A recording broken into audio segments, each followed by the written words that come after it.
Welcome, everybody, to the Wisdom Walk with Dr. Annette show. This is week two, everybody. If you missed week one, you're in for a treat tonight as I introduce the good doctor herself. Hey, how you? I'm doing well, and you? I'm doing all right. Good, Doing good, all right. good. Yeah. You ready for this show? I'm ready. Good, ma'am. Good. Mhm. I'm gonna get out of the way, and you go for it. Okay, all right. Well, again, welcome everyone to the Wisdom Walk. This is week two. We had a phenomenal show last week with Donna Franklin, and I'm so glad that she joined us. It was just like two old friends getting together, having a reunion. It was fantabulous. I've gotten a lot of good feedback from folks who joined in, and we hope to continue bringing you quality shows that have meaning, shows that answer your questions or things maybe provide information about things that you've never thought about. As you know, that I am a mental health therapist, and so that's why I started this show, to answer questions that people may have that they have no other avenue or maybe just don't readily have available to them to ask and be answered. I'm excited tonight. We have a wonderful, beautiful actress by the name of Joy Yvonne Jones. And I actually met Joy a few years ago, and we worked on a project or two together. And when I met her, she was just a puppy, a puppy in the industry. But she's grown so much. And I don't want to jump ahead because I did have an opportunity to attend one of her shows, and I'll talk more about that tonight. So thank you so much, Joy, for joining us. We appreciate you. Thank you for having me. You are certainly welcome, certainly welcome. Tell us about you. Where are you from, and Okay. how did you get started in the industry? Well, I'm born and raised Houston, Texas. I went to the University of Minnesota in the Guthrie Theater BFA Actor Training Program for 4 years in Minneapolis, Minnesota. Learned a lot. Don't ever want to go back.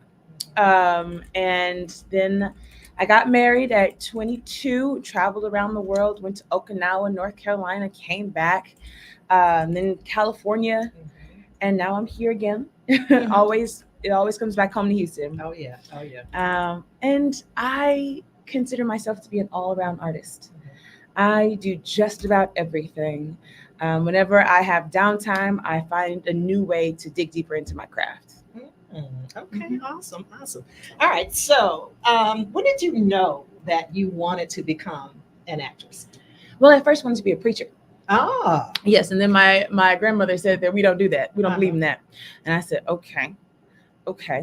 Then I wanted to be a pop star, rocket scientist, pediatrician, lawyer, but also politician and actress. And so I felt like all of that could be accomplished in acting. But really, I started in church. I started with that first Black History program that my great grandmother helped me write my speech. I was Harriet Tubman. And that was my very first performance. And afterwards, I felt proud of myself. I wasn't looking for my family's approval. I knew that I did good and I wanted more. So I continued to seek out those opportunities. Yeah. Okay, great. All right.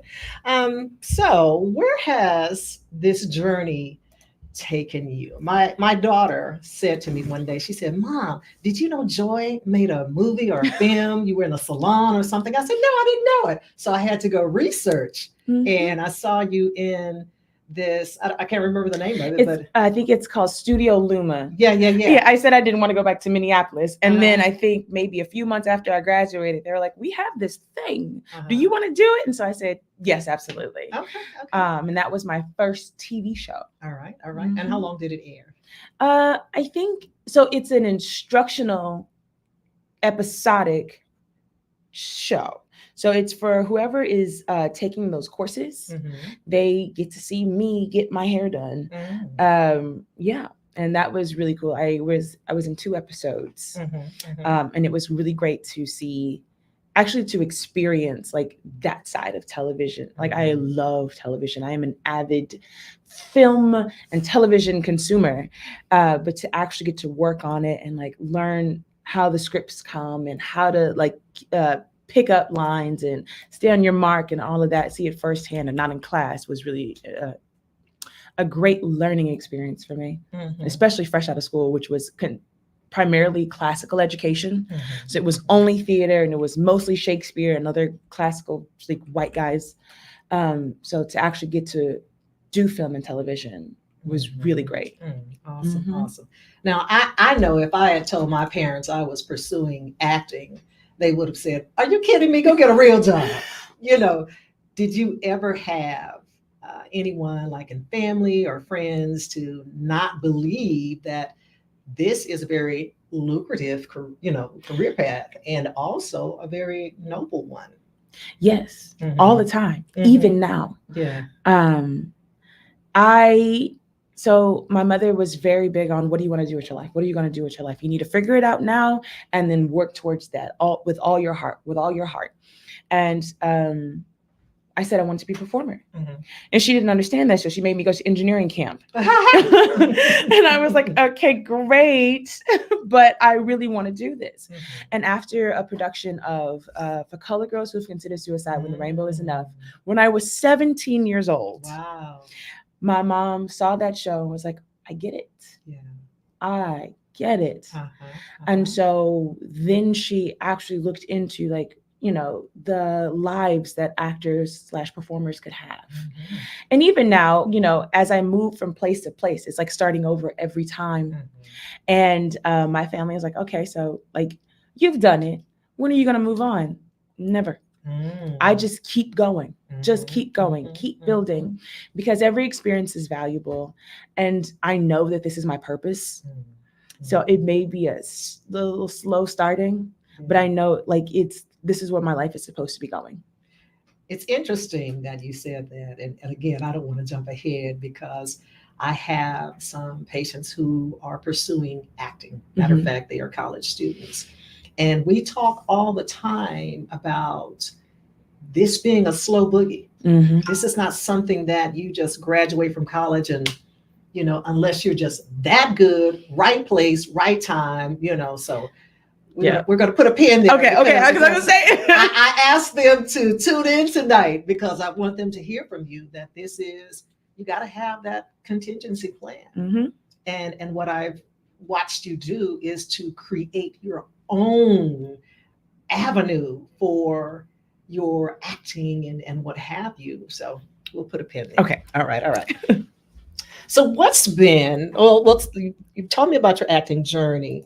Talk about the emotions that you experienced the first time you said, I'm auditioning for something, and what was that like for you? I hate auditioning. I love performing. Every performance is a learning opportunity. Auditioning is not something that I am good at. I have lots of experience in it because a big part of my job is auditioning and selling myself and being visible. But it's a lot of anxiety. There are some people, when we were taught in school that it's a performance. Think of it as a performance. You get 3 minutes to do your best performance. But in that, I come prepared. I come with my monologue. I used to try to do the singing. My anxiety says, no, girl, don't do that. Just stop, let it go. You are a speaker, and I will sing. Not sing. If in a show, I will sing, but for the audition, not gonna happen. I will dance. I will bring up voices. I will do all kinds of things. I will make it up on the spot. I am a great, improviser when I have to be. That's usually when I forget. But just the anxiety of going through the audition is rough. But preparation lets me know that I may feel frustrated or overwhelmed inside, but all of my homework that I did beforehand is going to show. And I know my worst performance is still someone's best performance. So trust that all of my training and hard work will carry me through. Now, I love being surprised at a fun audition. I did one audition where I walked in and I was exhausted and I was stressed out, and I came in with all that energy. And the director was like, this audition has no words. You have to tell a story with your body. And here's your scene partner. And you got to it has to go from the floor to the sky, back to the floor, and you have to end it together, but you can't discuss it beforehand. That was the most fun I've ever had in an audition. And I don't know what we did. No words, it just happened. Just go with it. Yeah, and it's yeah. Okay, great. Uh-huh. And I got the show. They were casting for one part, and it was me and my friend who were auditioning together. And she was like, it's one of you two. If I could have you both, I would be happy to. But they'd already cast the other person. It was only a 2-person show. And I said, give it to Nancy. She would kill this role, and she did really great. But I was so happy to have that experience with her. Right. Yeah. And then there are other auditions where I go, okay, we're throwing the plates up in the air, and what happens. And those are usually my best ones. The ones where I'm not trying to hold on so tight to the character that I created. All this junk, let it go. Yeah. Lean on the process and the work you did beforehand. I hope you guys heard that. You know who I'm talking to. Yeah, work the process. All right. What's been what roles have you played professionally? Okay, so I just did, now this one's I never thought that anyone would consider me for this role. I played, her name was Caitlin in the show The Ferryman at New Village Arts. That was my first real leading role. And that was wild. That was a wild experience. Was it wild? Well, I really learned how being a mother has opened up this huge well of emotions that I didn't really have access to before. And the places where that character goes, I much to the frustration of my director, I held back a lot in rehearsal because and then once the show really started and we got comfortable in the dialect, in the situation, and I knew what I was doing, then I could let go of that wall that I had put up to protect myself. And then there were nights where at the end of the show, I had to go and hide because I was just weeping for her. Wow. And I had never experienced that before that moment. You might get a tear here, every once in a while. You get a couple tears, but I've never been a person that can just make myself cry. I do live in the circumstances of the character every time. But there's something about my body and my upbringing that just tears are a difficult thing for me to do. Until I had children, and now I'm like, let me just get in that spot and really let this character get to my heartstrings. And then they just flow out of me. So that was a huge discovery that I had with that character. And then being able to play, and there were 30 people in the show. So it's there was always something going on, and there was a sink and a goose, and my baby was in the show as well. And so there was always something to juggle, something to play off of and watch out for. So that was really great. And then what was this? The show before that, I did Mud Row by Dominique Morisseau at Signet Theater. I was Frances, which was great. Very difficult because I was pregnant during that show. I was about 6 months pregnant and very sick. Very sick. So I think the opening night, I wept not because of the character, but because I did it. I survived. And through that process, I realized that how important this is to me. I was in the hospital getting a blood transfusion, and we had a 10 a.m. show. I said, I got to be out of here by 8:45. And they said, excuse me. I said, I have a show at 10 and I need to be able to prepare. So I got to be out of here by 8:45. That's dedication. It's a little cuckoo. I honestly wouldn't change it because their fears were not my fears. So I was like, I'm fine. I prayed. I've done my stuff. I feel fine. I got the blood. I got to go to do my show. Yeah. Yeah. You know, after listening to someone else scream and wail all night. And I was like, I have to do the thing that makes me feel alive, that makes me feel human. And I even dedicated that show to my great grandmother because I was playing a revolutionary. And I really wanted to be a part of it. I didn't want to let my team down. Yeah. Like I did that show. It was tough. Like I was coming in on crutches some days, Wow. but I did that. Yeah. And I'm very proud of it. And then, so in San Diego, I did about like 4 to 6 shows a year. Wow. And I was there for about, the first year I did 2, which was Men on Boats, which was, I got in incredible shape for that. I had about 4 lines, but we were like working and I was very fit. And then Voyeurs de Venus and that show. It's about Saartjie Baartman and a young author writing about the historical character. And I go into the audition. This is another audition story. I go into the audition expecting to play the academic. Like I am a well-spoken Black woman. Like that is my role.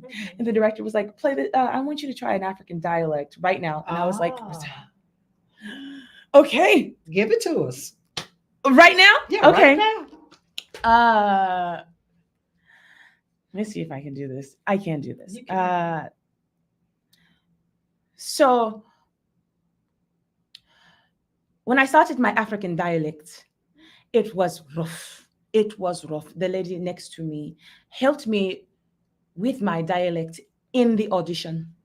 It was wild. And then Saartjie, when I was doing the show, the director also asked me to do a French dialect to switch over. And that one was rough. And then she at one point was like, okay, do British. And so I just kept having to switch between different ones until she figured out where she liked it. But we eventually settled on the African dialect. All right now. And I found a whole new world, especially in Nollywood films. No rubbish. No rubbish. I loved studying her. And I grew up conservative, very conservative. And I was like, okay, I'll get to the like risque part of theater when I get there. Oh, this show threw me in the deep end. There was a sex scene. I was like, just wearing a blanket on the stage. And I'm not a fan of being touched, but like there was a lot of touching. And then my character had no agency. So every character at some point laid hands on her, whether she wanted them to or not. And that was a hard thing to deal with. And then there was a whole striptease twerking moment. And my main costume was thong and beads. And I was like, ooh, okay. Occasionally they gave me a burlap skirt to wrap around my behind. And I was like, okay. And when my mom came to see this show, I was like, okay. So be prepared. There's a lot of touching. There's not a lot of clothes. But it was one of the most life-changing shows and roles that I've ever done. How did having to step out of your comfort zone as a very conservative person, and they're asking you to be like, what's the Black actress name? Early 40s. Josephine Baker? Josephine Baker. So they're asking you to become Josephine Baker. Really, though. The show opens with 2 white girls in banana skirts and braided wigs, topless. And I am one of the more clothed people because I got to make part of my costume. That's another thing. Costume designers and Black bodies. Oh, my God. Will forever be a struggle. But I had to make the beaded piece that covered me. And I was like, okay, I would like a little more here. And like, just to make sure I was comfortable, because there was a lot of dance in that too. It was, I really had to go home and like get myself together because everyone was a professional. Everyone was, coming in ready to work. And I, as the object of the show, had to be prepared to do all 30 of those performances. I had to be there every night, ready to go, on my stuff. And so yeah, there were a lot of times when I told this to my friend. I was great friends with just about everybody in the show. Mm-hmm. I was having rides home with the character. Sarki and I were just talking on the way home. It's like, how am I going to do this? And it got to the point where I had to say, my job is to honor her story. You got to put joy aside and honor Sarki's story. Later, my grandmother told me, she said God told her to tell me that he is protecting joy and to allow my body to be a vessel to tell their stories and let them inhabit me fully and tell their stories through me. God is going to protect joy. And when you're done telling their story, you're still going to be there and you're still going to be safe. And so I've been living by that and that started with Sarki. I'm connecting because as a mental health therapist, and I can't remember who I was talking to about this the other day, I hear so much. And early on, I used to wear people's emotions on my sleeves.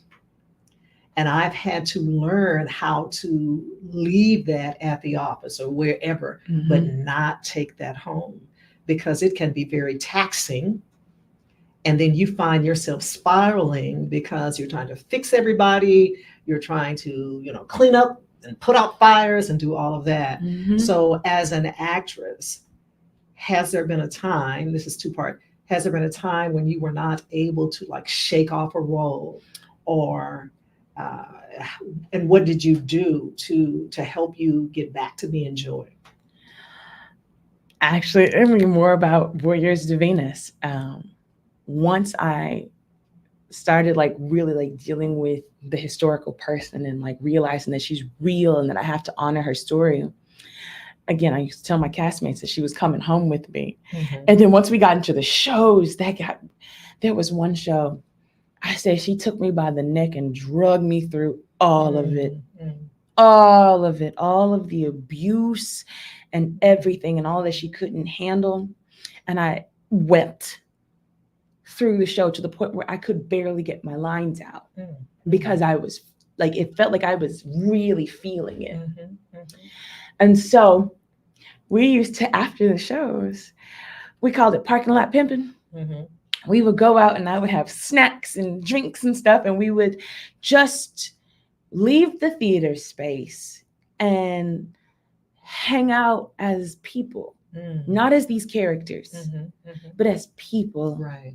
And take that moment to breathe and just have fun in the midst of this super heavy play that we felt responsible for. Yeah.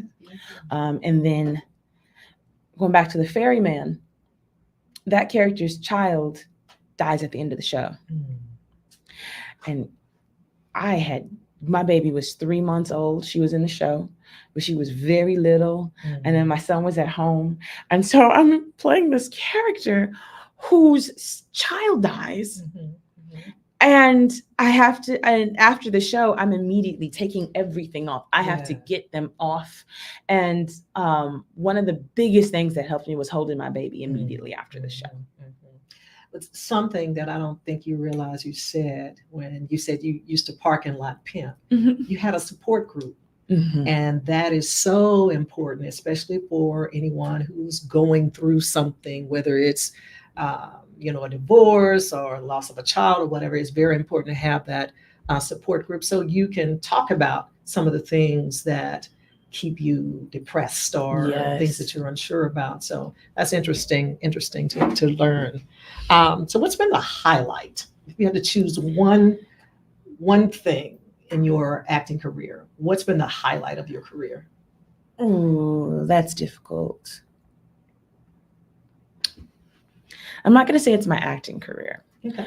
I was part of the original group that created a San Diego Black Artist Collective. And we are a resource for local Black works, local Black artists.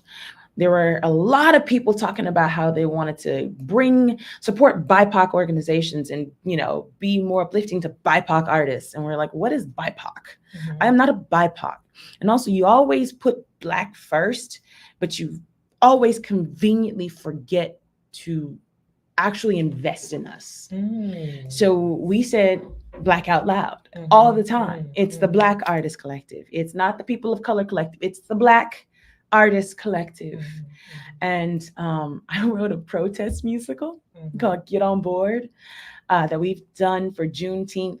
Also did Juneteenth in San Diego. They're like, isn't that just a Texas holiday? And I was like, no, everybody needs to know about it. So we started a Juneteenth festival, and that has been really fulfilling for me. A lot of the work that I've done for the BAC has been community oriented. So other people are highlighted more so than myself. Like I do perform, but it is for the community. And I really would like to grow it and bring it to Houston and to other cities, because it's just a place for us to be free and tell our stories the way we want them to be told. Because a lot of times when we go into white spaces and they're like, we're doing a Black play, there's a lot of, you can't say that. Ooh, we can't do that. Oh, that's uncomfortable. And it's like, no, we're gonna. When I wrote Get On Board, I was like, they letting me say that?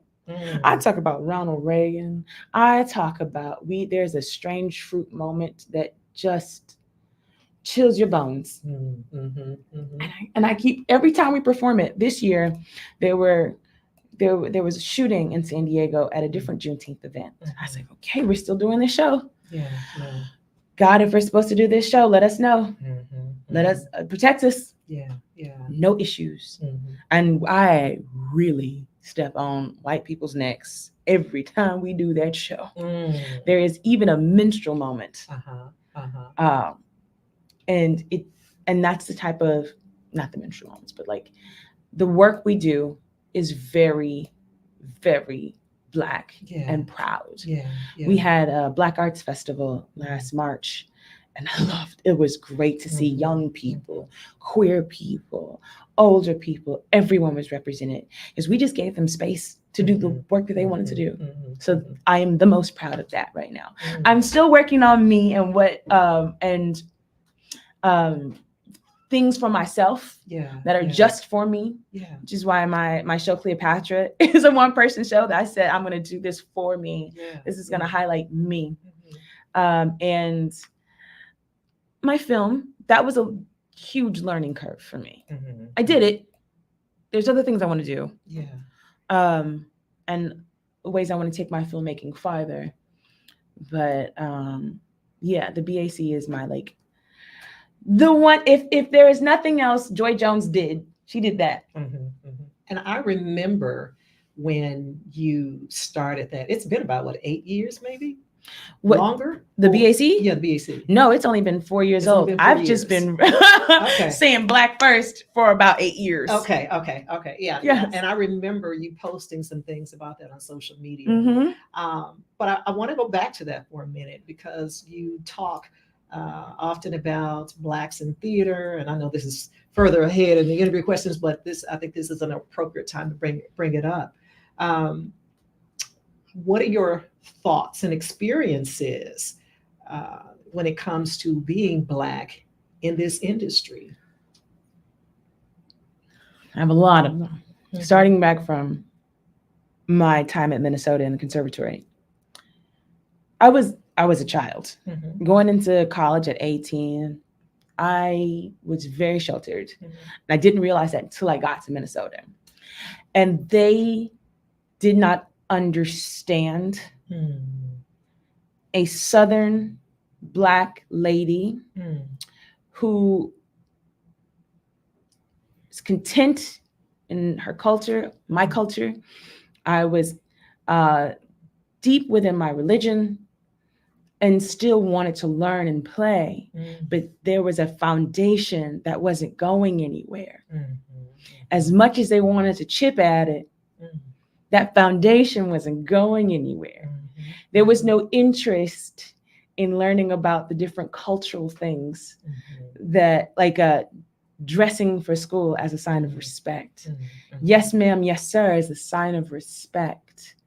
Sunday is my holy day. So when if you give me class on Sunday, I'm still going to try to get a little bit of church in, Mm-hmm. especially if I'm so far away from home in a Right. very segregated place. Mm-hmm. That was how I was able to continue to stay in that place. Yeah.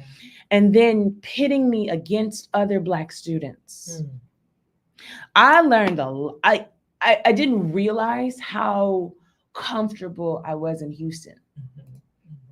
Like I never had to seek out Black people in Houston. Right, right. Everywhere I've been to after this, I have had to be like, where are we? And Minneapolis was one of the most segregated places I've ever been to. There's literally, I got on the bus and got lost, and there was a big mural of Black people, and past that mural, and there we were. Wow. But yes, and so in school there was a lot of like trying to get them to understand, like I'm trying to share. They told me I was hiding behind my clothes. No, I'm telling you a lot about me by what I'm wearing. Yeah. If I dress down, I'm in a rough place. Better yet, if I come to you for class dressed down, or just in anything, I'm in a rough place because I didn't care enough to put myself together to be seen in public in your class and give you the respect that you deserve. But okay, woman literally got nose to me and says, you're not good enough. Whoa. Maybe you should try other religions. You're lucky I just came from church. I am nonviolent, but like there was a moment where she really tested it.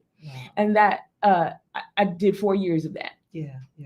And again, even my classmates, one person was Nigerian and the other was biracial, and I was having an experience after seeing a show, a Black show, and I was talking about my experience as a Black person. They said I can't relate. I was like, okay, so I am singular in my Blackness here. I've got to stop you right there because the conversation I had today with one of the students that I was telling you about, that person was saying the same thing, that I'm the only minority in the theater program. And he was challenged with doing a monologue. And he said that he started his monologue with something like, am I crazy for feeling like I'm on spot as the only minority? And the professor told him he couldn't do that he had to rewrite that. And so our conversations have been about how he feels as a minority student in this program and feeling like I'm always having to compete. I'm always having to do 130%. And I think the feedback from his cohort, maybe feedback from the professors, make him second guess everything. Yeah. It's a lot of, well, maybe you should just do what they want. Maybe, and I realized this after I graduated from the university, is like I wasn't becoming an artist. I was trying to learn what they liked to see. I was trying to learn how to perform for their approval. That's so interesting. And I don't mean to cut you off, but I've got to speak to that because isn't that the way it's always been? Yes. We have always been presented as the maid, or like Gone with the Wind, Butterfly and the Queen. We've always been pitted in those roles. We're more than that. So much more. Yeah. I was told I'm never going to play royalty because I'm Black. I played Tituba in college. The one leading role they gave me, they had two other white girls playing the same character on stage with me at the same time. And these two young ladies were also the teacher's idea of beauty. Literally, the man said, I want my daughter to grow up and be just like you. And in the same breath, discouraging my friends from being associated with me. I survived undergrad, and the beauty of it, the silver lining of it, is that it made me stronger, and nothing has been as bad as that. And if it ever gets close to it, I'm like, oh no, I got to go. I survived that one time. Yeah. I will not be doing it again Mhm. because life is too short. But something key that you said is that you had the spiritual foundation. And I can remember you and I having conversations about some Black history lessons that your dad taught you. Mm-hmm. And so having that foundation being validated before you even went there, Mm-hmm. that is so critical. Oh yes, It is so critical to really anything that we do. And not that this is a Black history moment, but I have to go there. We've missed the opportunity to teach our kids about our history. I spoke at an event, and I remember a little girl coming up to me after I was talking about us being kings and queens Mm-hmm. and from the tribe of Judah and all of that. And she said, "Oh, I thought we were always just slaves." So I knew that she had not been taught. And I know that that perception of us as a people, not knowing really the richness of our history, is why we are in such turmoil today, Yes, because our kids don't know. don't know. And even again, classmates were saying, well, my only experience of Black culture or the Black experience is through tribulation. I was like, I didn't grow up in that. I didn't grow up in that. I grew up in a rich, beautiful community. I grew up learning about this rich, beautiful community. Not everything was all trial and tribulation. That's Yes, right. yes, that is a part of Black history, but that is not all of it. That's right. That's right. We are so much more than So our much struggles. more. That's right. That's right. And like that, going back to Cleopatra, I wrote Cleopatra. This is my personal protest. Again, I am best fitted to play big, bold women, to play queens. And I know this about myself. And I'm constantly having to convince people that that is what I am fitted to do. And also to portray her as a Black woman, to show her as complete, having flaws, but also being bold. She can be all things. Yes, it is something that we really need to give to our children. That freedom of like, we are all these things and more. Credit to my parents. When I went to white school in about the 4th grade, that was a huge culture shock for me. And they took it upon themselves to make sure that I took ownership of my history. I continued to teach myself my history and grow and challenge the schools that I went to and speak up for myself and not let them tell me where my limitations were. Absolutely. Absolutely. Absolutely. Yeah. Wow. Wow. Let me get myself together. And I say that because I know we have been stifled in our growth because our parents aren't doing that job. And then you have teachers who instill in kids that you can't achieve, you can't. And I'm going to share this. My daughters went to Barbara Jordan High School. And I was at home one day, just stretched out on the sofa.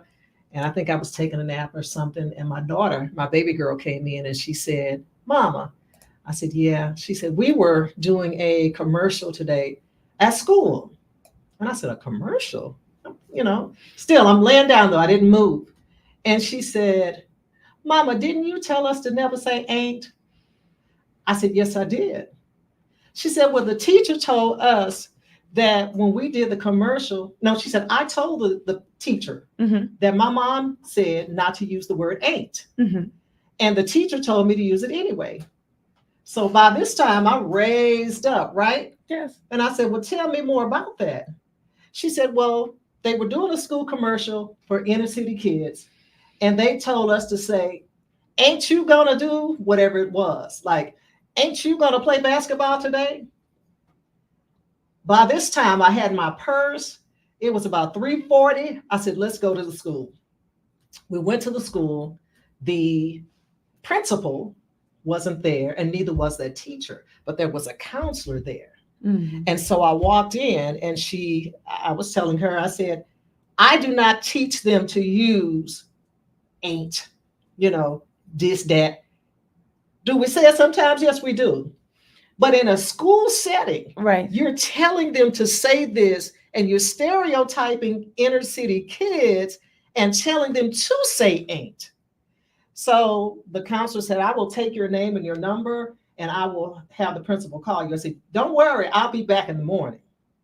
So I was there the next day, and the principal was sitting there. And of course, she was not Black. Mm-hmm. And I let her know about that. And then she tried to convince me, well, Miss Williams, you have to admit that inner city kids do speak that way. I said, no, inner city kids do not.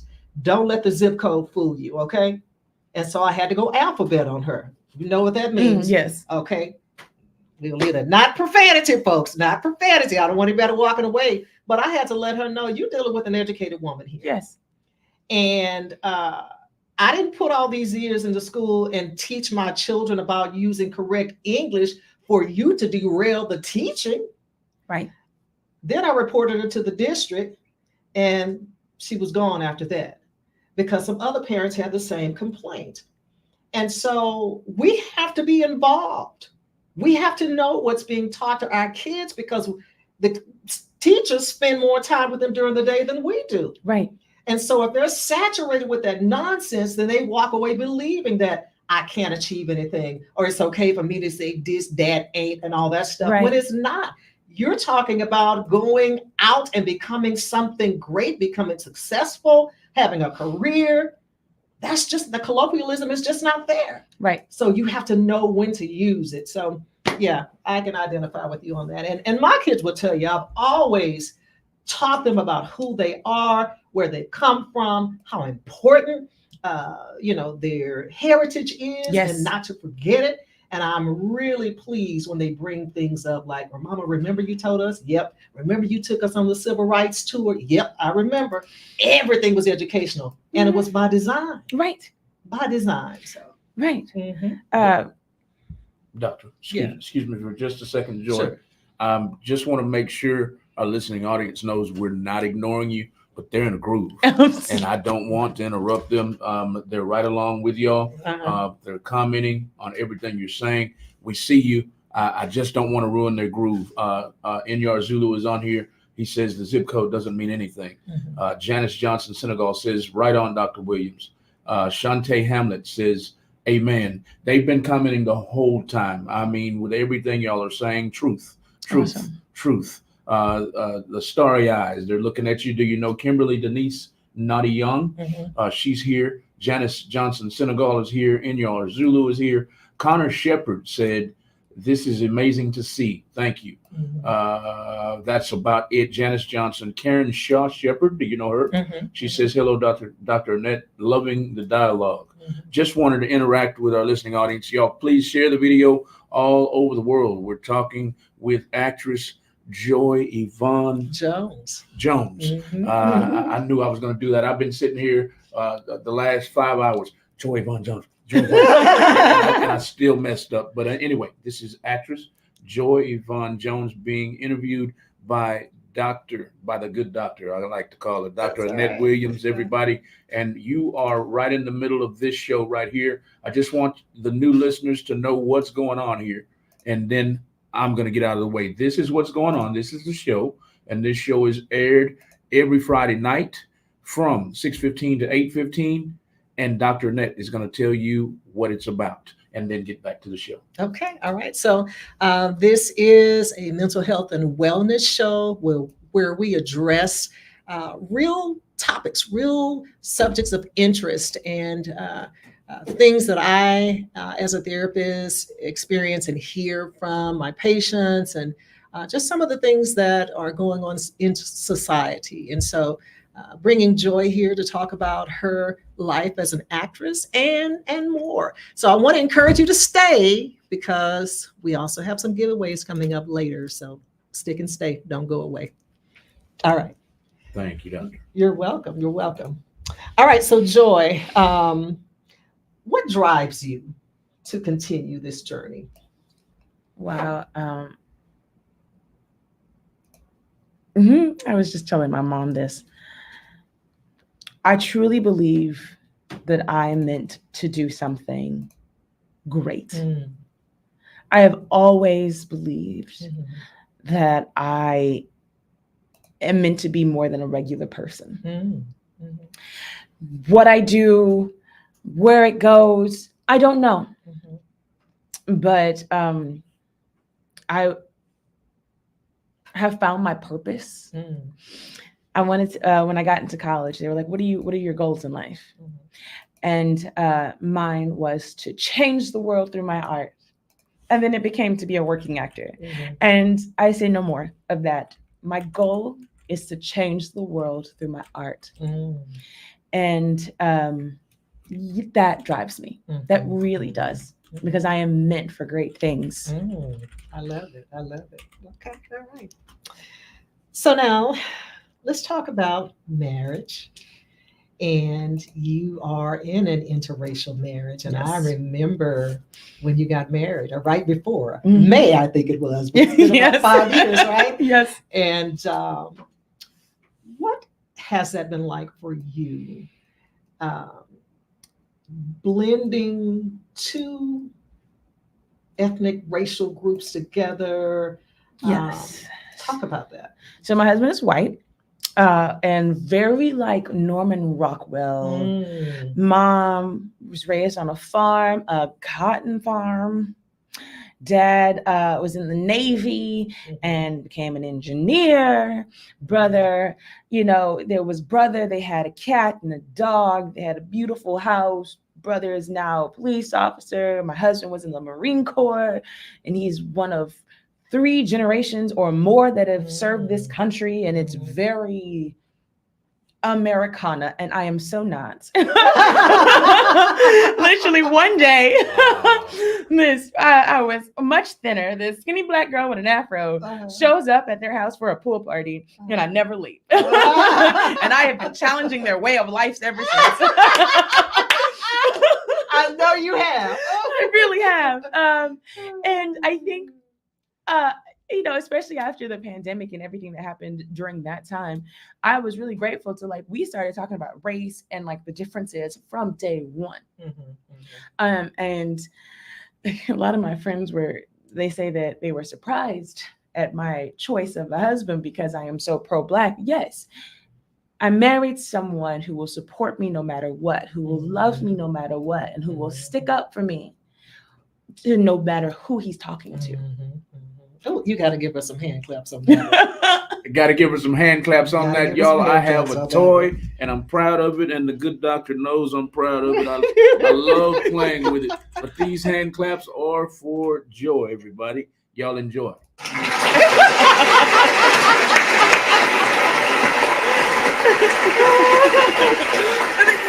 Thank you. Thank you very much. Thank you very much. Even a curtsy with it. Thank you.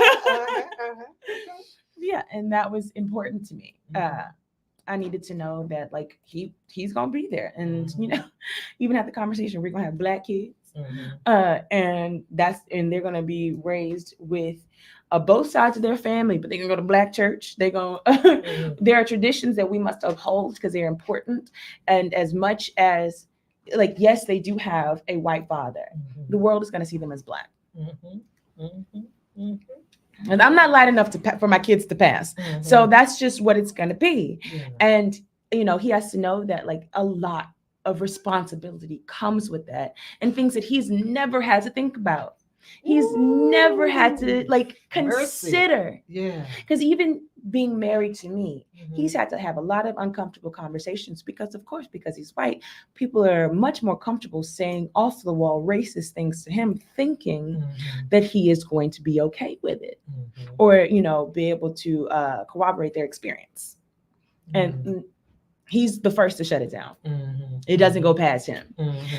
And he's again, militant looking, bald head, very aggressive face. So they think, oh yes, he will. He's very Americana. He's going to understand. Wrong one. Wrong one. Isn't that something? But honestly, marrying me, you got to be able to take the heat. I got it. All right. What about you as an actress? Uh, what, mm, I guess, biases have you experienced because of your blackness, your afro, your ability to just be vocal about it and stand on what you believe?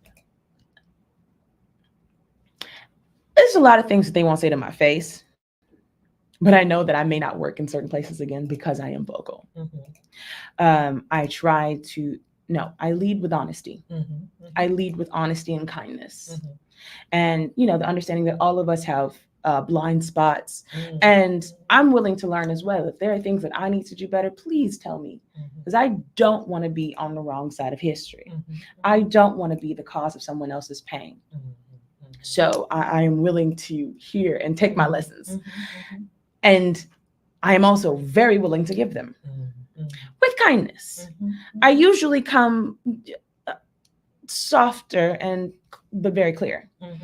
But yes, there are a lot of places that, not a lot, and 2 or 3, that I may not ever work again. Yeah. And that's okay. Because if they can't handle me in their environment, then I don't need to be there. Yes. And as far as roles go, it hasn't hindered me, especially because I'm a classically trained actor. And so my bag, my biggest and easiest flex is to let me pull out some Shakespeare. I will do the most classic. Yeah. Are you ready? Yeah, exactly. Which is always a surprise to some people. But then on the flip side of that, going into Black spaces, I have a lot to answer for because of all of this. And I sometimes feel like I have to go with a plan. Like I have to go to audition for specific roles that I know fit and that I know they won't have to explain to the audience why I don't fit their idea of what a young Black woman looks like or how she expresses herself. And that's so unfortunate because that lends to a stereotypical ideology about what Black women are. If you're not a Sarah Bartman who's twerking and doing all of that, then you're not Black. And again, like I say, that's unfortunate. So I want to put a pin there, though, and I want to go back to something that you said in terms of your children and preparing them for, I guess, the cruelties of the world and people asking them to make a choice, right? Or how do you see yourself? What's your plan for, and how are you, if you've started already preparing them for that? My daughter is 1 and my son is 3. So right now, because I have the ability to do so, they're going to a daycare that's primarily Black, just so they can be kids. Yeah. They can be kids without the questions. Yeah. It's because my experience, and I'm basing this off my experience, when I was a kid, I was surrounded by primarily Black kids.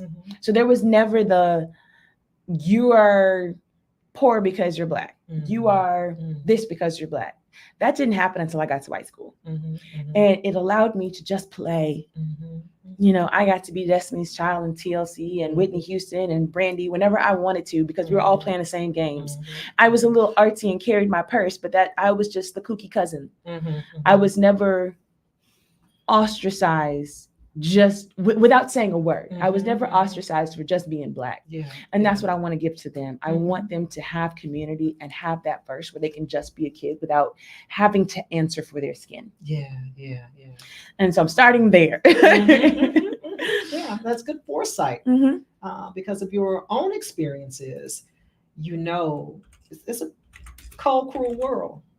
And we can find any and everything to tear someone down with. And I think we have that in our group. There's so much colorism within our race. So, but that's later. I don't want to jump ahead. Okay. So, okay. All right. Quick question. Yes. Quick question from Miss Katrina Burnson. Miss Katrina Burnson asks, can you speak to how we can tell ourselves and our children a different, more robust, and broader story about us as Black people while still respecting and acknowledging history? Tell ourselves and our children different, more or less than. I'm not quite sure of what she's asking. And so I'll respond to it like this. Our story goes beyond the 60s. Our story starts in the Garden of Eden. And our story transcends to the Israelites and to all over the world. We're all over the world. Mhm. I was in Japan in December, and I remember getting off the train in Okinawa. Was it Okinawa? I can't remember. Osaka. And I walked right up to this lady, and I said, "Oh, somebody who looks like me." And she said, "Oh, we're everywhere." And this would take more than just 5 or 10 minutes to talk about this, because even the diaspora put us in places to where we are all over the world. And because we are all over the world, we have such a rich heritage. We have the Afro-Cuban, the Afro-Caribbean, the Afro-Asian. And it was just... I think you hit on something right there. Yeah. Teaching our kids about the diaspora, not just our experience here on this continent. Yes. Yes. The entire diaspora. Yes. And everywhere we have touched the world and improved the places where we are. Yes. Yes. And I find myself amazed that people don't know about the African diaspora. Mm-hmm. Don't know that term. It's all of us everywhere. Everywhere. Yeah. Everywhere. Mm-hmm. So I'm not really sure, but were you going to interject something, Malcolm? Just one more thing from the same lady, Miss Mm-hmm. Burson. Mm-hmm. I said it wrong earlier. I'm sorry. I said Burson. Miss Okay. Brunson. Yeah. It's Katrina Burson. Uh-huh. I have lived and traveled abroad and in America. Her Mm-hmm. children are Black because we are still imposing a racist standard / rule. Globally, they are a mixed race. Should we be working towards demolishing the racist rule? The one drop rule, so that's difficult because technically we don't still go by that rule, I don't think. Mm-hmm. But race is a social construct based on your appearance. Mm-hmm. Mm-hmm. So and Blackness is a culture. It is also, again, your physical makeup. Mm-hmm. And so if you are a Black biracial person and you live by Black culture standards, you are Black, Mm-hmm. no matter what the shade. You can be just straight up biracial, where maybe it's an even mix, but taking away the Blackness of it all erases a huge part of culture. Mm-hmm. Because, okay, my husband's family is Czech. If they were involved at all in their Czech history and culture, I would absolutely incorporate that with my kids. But they're not. Mm-hmm. They're very American and they're very military type things. Mm-hmm. And we are American, so that's already incorporated. Mm-hmm. The thing that I have to nurture is the importance of the Black culture, because it's specifically different than just being American. It's a different experience. It's a smorgasbord of culture. Right. We've taken from this, we've taken from that, and we've created our own culture. Yes. Right. And through our experience here in America, it is unique. Blackness in America is unique to this place. Mm-hmm. And so it's more than just the blood rule. Mm-hmm. Mm-hmm. And that's hard because in the South, we are really haunted by it. Mm-hmm. But in other places, I feel bad for a lot of biracial people, because they go through this whole thing of, I'm not Black, I'm biracial. Mm-hmm. Mm-hmm. Mm-hmm. And then they get to their 20s and they're like, oh my God, they see me as Black. Mm-hmm. What do I do now? I've worked so hard to distance myself from that side because everyone hates being Black until it's popular. Everyone hates being Black until it's popular. And then everybody wants to be like, oh, I look mixed, don't I? Stop. Yeah, exactly. Mr. Ed Campbell is watching from YouTube. He says, make sure you watch Hidden Colors Part 1 through 5 Okay. on this subject. Okay. I'm not sure if that's a mini series or what, but that's what it sounds like. Okay. Thank you for tuning in. And back to Miss Burson. She said, thank you so much for this discussion. I am so appreciative of your vulnerability. Yeah. Thank you. Of course. I want to add, though, the idea situation would be if we just recognize people for their character. But good old Darwin, who decided that, Black people are low on the totem pole and white people are here. And because we as a people have had to fight for so long for so much.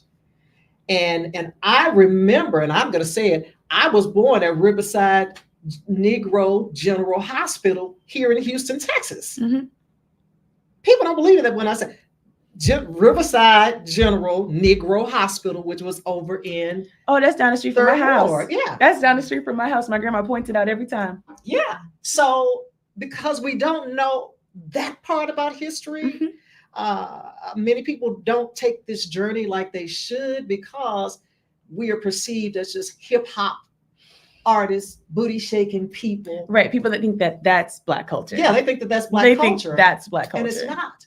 And then that they have adopted is generalized. And so everybody who is Black or maybe even biracial falls underneath that, umbrella of you're just a bunch of booty shaking type people. We're entrepreneurs. We've always been entrepreneurs. Right. We've always been geniuses and things of that nature. So again, it requires us taking time and really learning something about us. And let me just interject this while I'm here. Black culture doesn't mean I'm militant. Right. And so we take that out of context. And when you start talking about Blackness, people they become afraid and, intimidated. Right. Yeah. We also don't acknowledge that Black culture is the way we love our families. Yes. The way that we will care for our family. Black culture is how we will feed people if you come into our home. Absolutely. Even Black American culture is wearing your dashikis in February and on Juneteenth. Well, that's also like now, thank goodness, across the country. But like that, those are the things we want to always remember where we come from, saying the importance of names and passing down names. Absolutely. Not just juniors, but also like being creative about it. That is Black culture. Yes. And I want us to remember the nuances, turning off the lights during a thunderstorm, eating black eyed peas, even though I hate them, and collard greens and New Year's Day. On New Year's Day. These are things that have been passed down forever and ever and ever so that we don't forget where we come from. That is Black culture. I agree. Okay. All right. Okay. I'm moving on. All right. So you talked about blending the families. So what is it like balancing career, husband, children? And if I recall, did you recently audition for something at Theater Under the Stars? Not Theater Under the Stars, The Alley. The Alley. Okay. Yes. Okay. All right. It is a lot. It is a lot all the time. I'm already a walking hurricane on my own. And now I have people that I am responsible for. It's just wild. It is wild to have two tiny hurricanes that are constantly going with me. And I wouldn't change it for the world. I always knew that I was going to be a mother. I always wanted to be a mother. And this is a great adventure. It is just some days very difficult. Very difficult. Yes, it's even hard to speak about. I have to give props to my husband. because I am constantly being like, hey, you can't sit back. I know the traditional, you've seen your dad and my dad and everyone else's dad sit back and let mom take care of everything. Not gonna happen. Can't do that. Not here. So I need you to change some diapers and pick them up from school and do this and that. I'm gonna go do this show. I'll pick them up from school. Now you got them. You got to feed them. And we, from very beginning, said we wanted a partnership, and said that there are. We do lean into some gender roles, but for the most of the time, we like to respect each other's boundaries, but also like help each other. There is, I'm not just responsible for cleaning the house or whatever, and he's not just responsible for bringing in the money. No, we're a partnership. There is an ebb and flow, and that is very important. Hold on just a minute.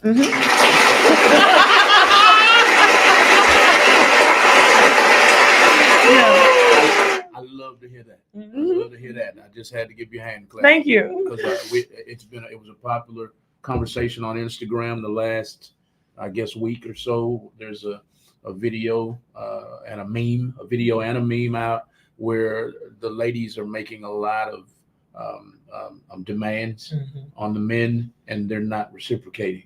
So the men are like, what WTH? What part of the game is this? Is what the men are asking. So when I hear women talk like that, it just gives me goosebumps. So yeah. But going back to last week's show, I made the comment about robbing a man of the type of wife that he deserves, and that goes both ways, But I've had to do some soul searching, and as much as I early on was like, oh yeah, I would like to be married, no, I don't want to be married. No, I would not even pretend, because that is so unfair to bring somebody into that and then say, look, I'm not cooking, I'm not cleaning, we're just going to hire somebody and whatever. Then what's the point? What's the purpose in that, And so being able to, like you said, it's a partnership. Yes. And we miss that. We miss that. Sometimes that partnership might be a little one-sided, but then it's going to go back to the other side if you have an understanding. If one is stronger in one area, it might be 80-30 in that sense. Right. But that 30% might be deep. Right. That might be some serious. Right. Yes. And when I was pregnant with Snow, my daughter's name is Snow White. Just let's get that out of the way. When I was pregnant with Snow, I was so sick that I couldn't even stand up on my own. I couldn't write my name because my hands, I couldn't bend my hands. I called them Barbie hands. I could only do this. Couldn't open the door by myself. He had to come out and pull me out of the car because I could not get out by myself. And that's when I really heavily leaned on him. And we had already established, like he was already okay with that. That was never an issue because years before, when he was in a similar situation, I was the one carrying him. And like that, I've already established with him, I'm not doing this again. I'm not doing this with anybody else. The only way out of this marriage is the pie in box. So like, just know that I will fight you and fight for you forever. Okay. Like that's it. Yeah. I'm not interested in doing this ever again. Yeah. But yes, like, and that's like that balance. Like, I cannot imagine doing this with anyone else. That's wonderful. You walk right into it though, because at one point, your husband was sick. He had stage 4 Hodgkin's lymphoma. Yeah. We were 24 years old. Yeah. A year after we got married. Year and a half. Yeah. And I think you were living somewhere else. You weren't in Texas. Yes, we were in Okinawa, Japan. Yeah. We were in Okinawa, Japan. I had just come back to do a show for the Texas Shakespeare Festival. And the day I landed, it took me 3 days to get back to the US. And the day I landed was the day I found out that he had cancer. And we didn't know how bad until and then we had to get our friends in Japan to pack up our things Mm. because they wouldn't let him back, and I couldn't get back without him. Yeah. And so our whole life was uprooted at 24 years old. Yeah. So what was that like for you? Because again, you were young, newlyweds, Mm-hmm. and what was that in terms of the stress and all of that? It was a shock to the system. Mm-hmm. It was, I called it adult brain. Mm-hmm. Adult brain set in real early because we couldn't do the normal 24-year-old things. Mm-hmm. He had chemo on Tuesdays. Mm-hmm.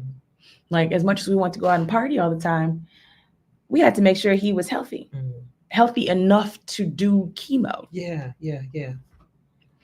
And so that was a huge swerve to our life. Mm-hmm. And like, he was never worried because he was dealing with it, trying to survive it. But everyone around him, constantly praying, constantly, I changed our entire diet, just trying to feel like I had some power in the situation. Again, I'm 24 years old, just got married. I'm an actress. I'm traveling, thinking that, I'm going to do more, and he's able to take care of himself. I'm fine. I don't have kids yet. And then full halt. That was a lot. That was a lot. And also, you're an only child. I'm an only child. Yes. So how difficult was it for you to leave mom? And well, you had already been in college, but still leaving here and going to another country. I'm an only child, but I'm also a very independent only child. So I was like, okay, bye. I love you. I'll be back. That wasn't the problem. It was, so I'm an only child. My husband's older brother. And I don't usually have to answer to anyone or tell them where I'm going or what I'm doing or like clear plans. And he was like, I just want to know that you're okay. Because I'd be on the other side of the island having a great time with my friend Harry and just hanging out. And he's like, where are you? When we lived in North Carolina, I'm in Atlanta for the weekend. I'll be back. He was like,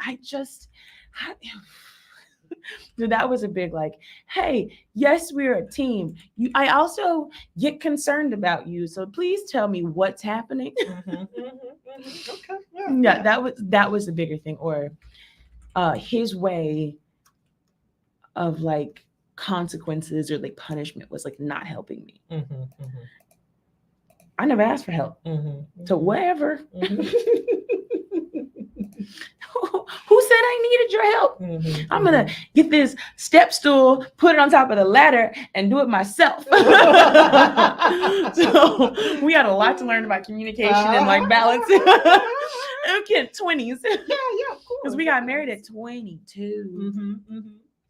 So we were still very much in like what I want mindset. Yeah. And now if he's late from work, are you dead? What is going on? What's your self-care routine? Ooh, it was much better when I was in San Diego. I'm still figuring out my life here in Houston, but I used to, after every show, treat myself to a facial and a massage. But right now, I would say it's keeping myself together. I wasn't a nails girl. Now I'm a nails girl after I had my kids. And it's something that I can do.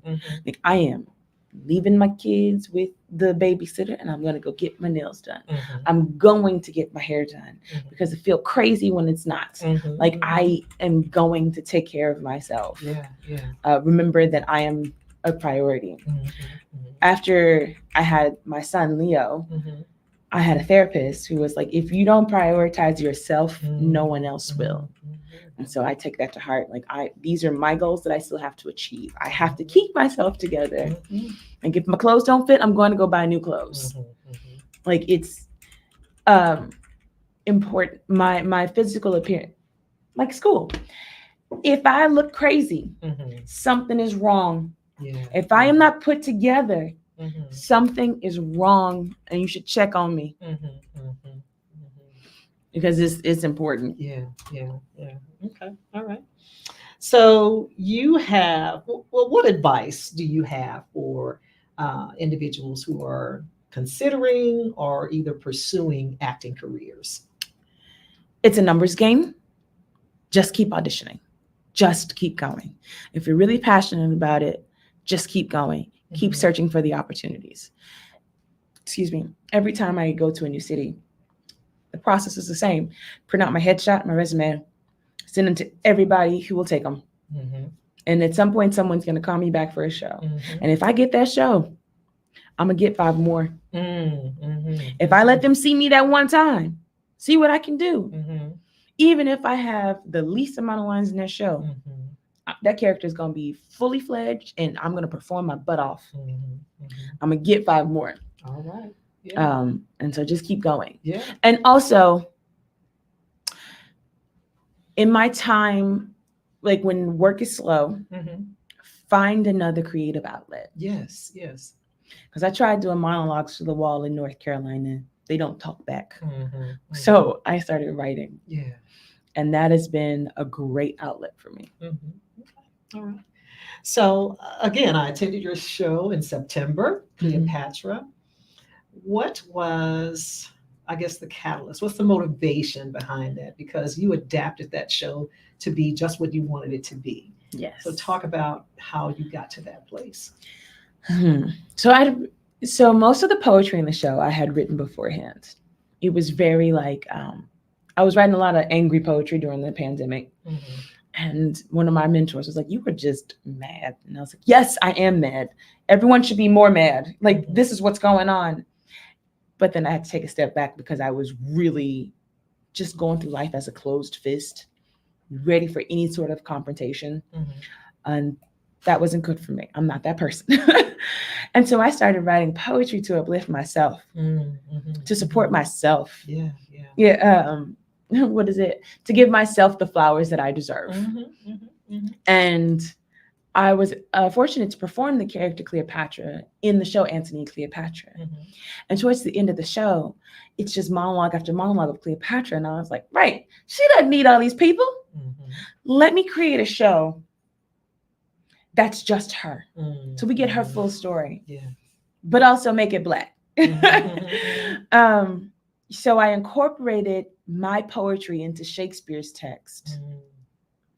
And so it marries my love of classical theater and my poetry, uplifting myself, uplifting Black women, and putting it in the vessel of Cleopatra.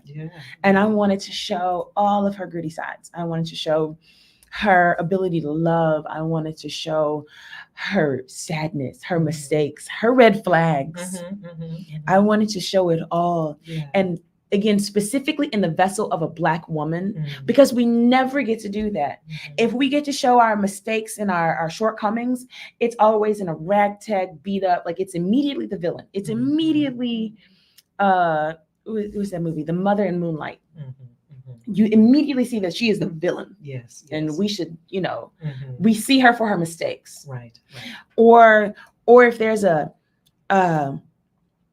if she's grand, then it's like Cookie Lions and Empire. Yes. We don't get to see the whole person, the grand and the mistakes, the love, the care, the simplicity. Showing her as a mother. That's something that people always talk about Cleopatra and her sexiness, yada, yada, yada, but they don't see her as a mother. She had 4 kids. But we just hear about her at Caesar and Mark Antony and all these other people. You just made me think of something. I don't watch a lot of television, and I'm just going to put it out there. I don't watch BET, and I don't watch BET because I feel like some of the shows, majority of the shows just don't paint us in a good light. It's almost, we continue to cater to the stereotype, and then we exacerbate the stereotype to make it larger than life. And so that's what society expects from us, to be our men to be all cheaters, lazy, our women, you know what I'm saying? Yes, ma'am. And I have to jump in on that one. I have 2 questions for you. Sure. Number one, is one, I have a statement, Mhm. and the second one is a question. Yeah. The question is, do you think it'll change now that Tyler Perry has taken over? Supposedly, that's what I heard and recorded. And it's the statement is that it's that way, drawing us up a certain way because of who owns it, the Jews. Mhm. Do you agree with me? And do you think Tyler will change things? I watched a reel by, and I don't know why I'm drawing a blank, the lady that played Thelma on Good Times. What's her name? I know exactly who you're talking about. Yeah. Thelma. Oh, That's all I remember. Yeah, I can't remember. Oh my goodness. But anyway, I watched a reel, and she was talking about her time on Good Times. Mhm.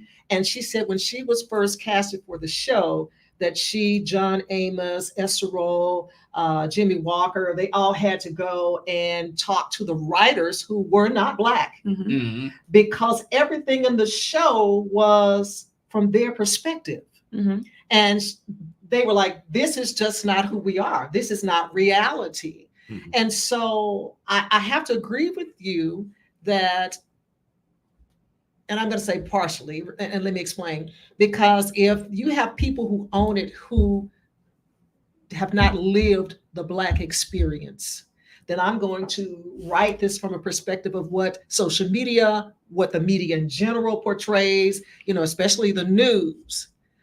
But some of us will do it because we want to make money, Mm-hmm. and it sells. And that's what I was going to say. I do not think it's, if Jewish people have owned BET, it is, and that is not why our image is that way. It is because this is how we have been told that we, one, can make money. That's right. If we portray these characters. That's right. I also feel like it is because we say yes to these projects.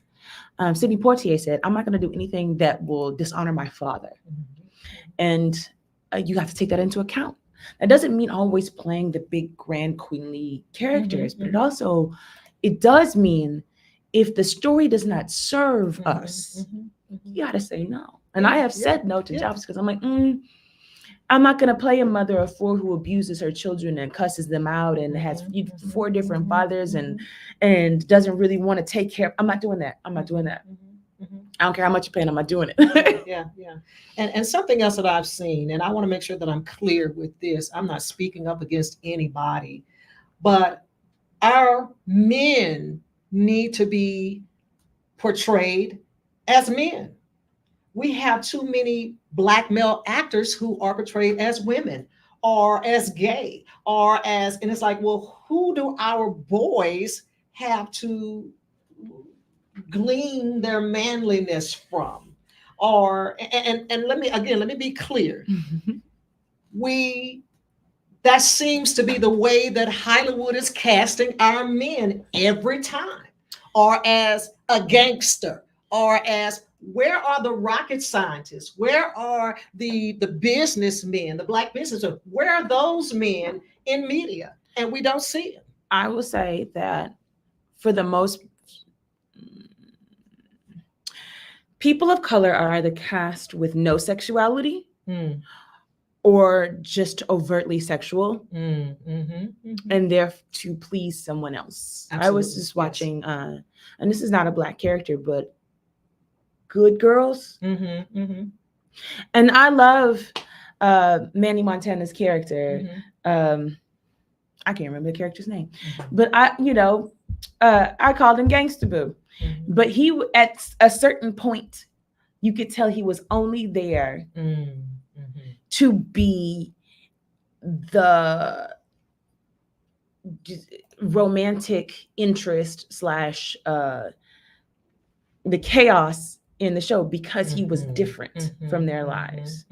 And that is frustrating to see. And then you have Hidden Figures where you barely see them as having a home life or Mm-hmm. any sort of sexuality. You take out that other side that to make them credible. Yes. This side where they're void of sexuality is credible. Mm-hmm. This side is just profiting and money. Where you're constantly seeing Black men greased up and steroided out to look a certain way because it's their it's their mandingo fantasy. Yeah. And so as a Black creator, I want to create a whole person. Yes. I want to do more work that creates whole people so they can see us as human. When we are portrayed as human beings on television, then it'll start translating in life. Because art is always a mirror to society. And even the art we create and feel like we can make money from is a mirror to how society sees us. Absolutely, yes. And yes. I would happily accept a job from Tyler Perry, but it would be a struggle because I am not a fan of how he portrays women. I'm really We're not. Always the mad Black woman. Yes. Right. Yes. We're always the mad Black woman. I would take that job and try my best to and it's difficult in film because I have taken shows that are clearly racist. And once we get out of rehearsal into performances, that director will see all kinds of stuff that they didn't know was coming. I would start commenting, not with words, but like facial expressions and things on like how this isn't right. Yeah. Do you see this mess? And I had at one point the audience booing the person that I was supposed to be in love with because he stood up on a fountain and said she is nothing. And it was my little rebellion. I don't know if you can do that with film because like once they start going with it, then they can cut it out and change it. It is honestly the editor's medium because they can completely direct the story. But it's tough to be a woman and watch Tyler Perry shows.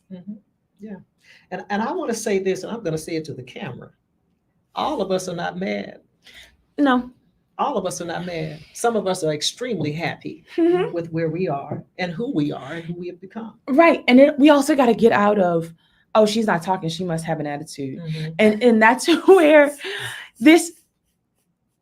it's coming out in the real world because we can't do anything.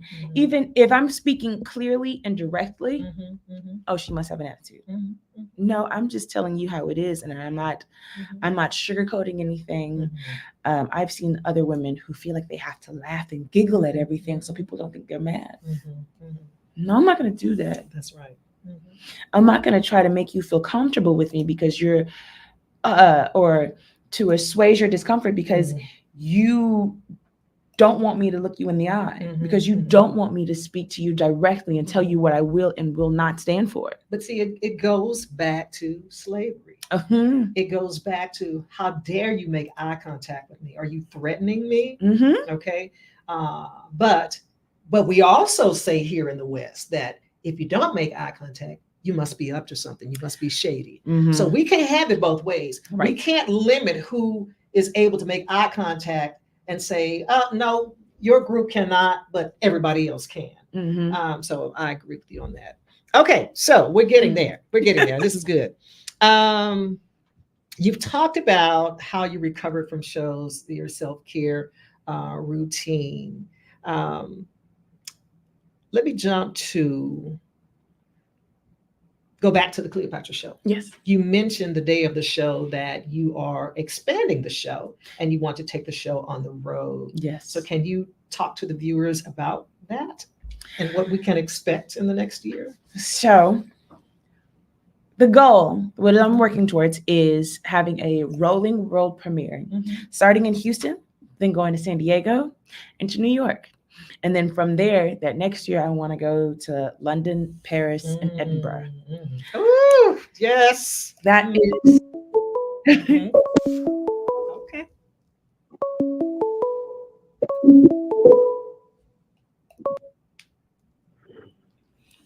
Welcome to the Wisdom Walk with Dr. Annette show. Who do we have the pleasure of speaking with tonight? I'm used to you handling that. This is James Hudson with James Hudson and Showtime. Hey, James, how are you? Hey, how we doing, lady? We're doing well, doing well. Are you logged in or just calling? No, I'm not. I am not logged in. I actually tried to log in a few minutes ago, and I wasn't able to. But then I saw the number. I said, "Well, hey, I kind of know what you all are talking about." Oh, let's speak So, to it. James is also yeah, a writer and a director. So you want to add something, James? yeah. Well, no, I just wanted. I don't know what the questions have been asked to your guest, but I just really wanted to get a take on being an actress. By being an actress, what type of role did she prefer to play? And when I say that, it does she prefer being being a person that sort of fits who she is, her personality, or does she prefer doing something that's like totally different, something she's never tackled before? Now, some people, a lot of times people feel really comfortable with just being like who they are if they're somebody who's straightforward or somebody who's considered themselves to be funny, a comedian. But what type of roles does she prefer taking on? Does she prefer taking on something that fits her personality, or does she prefer doing something that that she just kind of blows her mind? Like, this is something I've never thought I could ever do, and this is what I want to tackle. I enjoy a challenge. I have never come across a role that actually fits my personality. I have done roles that fit my youth self, but as far as me as a human now, I haven't ever actually played something that was just in the pocket. It's always a stretch. I usually, I think, excel more at the more difficult or out of the box characters. Mm-hmm. So have you ever been asked to play a character that you didn't feel comfortable playing? That I didn't feel comfortable playing? No. Yeah, well, because a lot of times, especially with professional actors, they will read a script first to say, well, I like the script or I don't like it. That if you don't like it, it means you don't probably not gonna feel comfortable playing whoever that character is. A lot of times people like to pick and choose who they want to be in a play. Right. I have done a reading. I have done readings of scripts that I initially did not like, but then when it is expressed in a human body, I fell in love with. Oh, I love that. Wow. And then I did. Now there is one. I did a reading of a play based on the Civil War that was written by a white man. Mm-hmm. And my character was a enslaved woman named Aphrodite that was constantly assaulted and used for her body. And that was early in my career. And I had to decide from then on to really thoroughly read a play before I said yes to it. Because if I had done the research on that and the author and what I was doing, I would have turned that down and also suggested to the theater not to do that show. I have had to shut down a reading before because the play was racist. Yeah. So when you and yeah, I'm glad you said that because that's really what I was trying to get to because a lot of times again, when somebody offer you a role in a production and you read that character, it may not even be the character, it may just be the play itself because everybody that says that they're a playwright can't write a play. I'm gonna just be honest about that. That's just my personal opinion. Because I've gone to plays that I was able to follow, and then I've gone to some plays that I had no idea what was going on.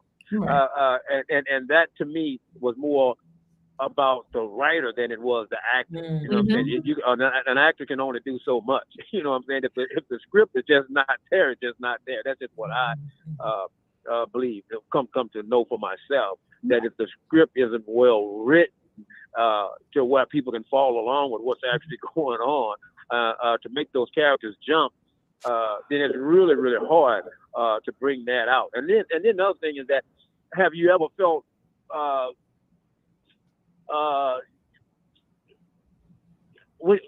as far as being across from another actor, uh, anything that made you feel uncomfortable, again, because it goes with the writing, because a lot of times we'll ask people to do certain things that they just may not feel comfortable with doing.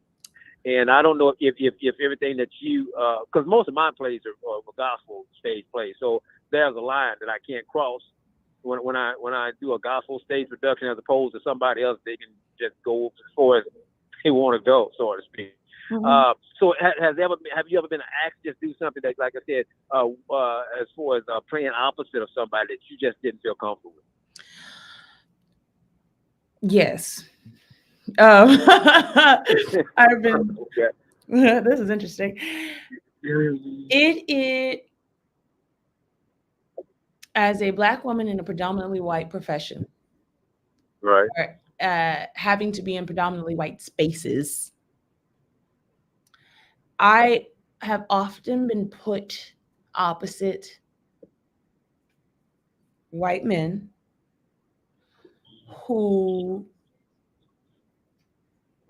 I'm trying to choose my words carefully just in case they watch this, um,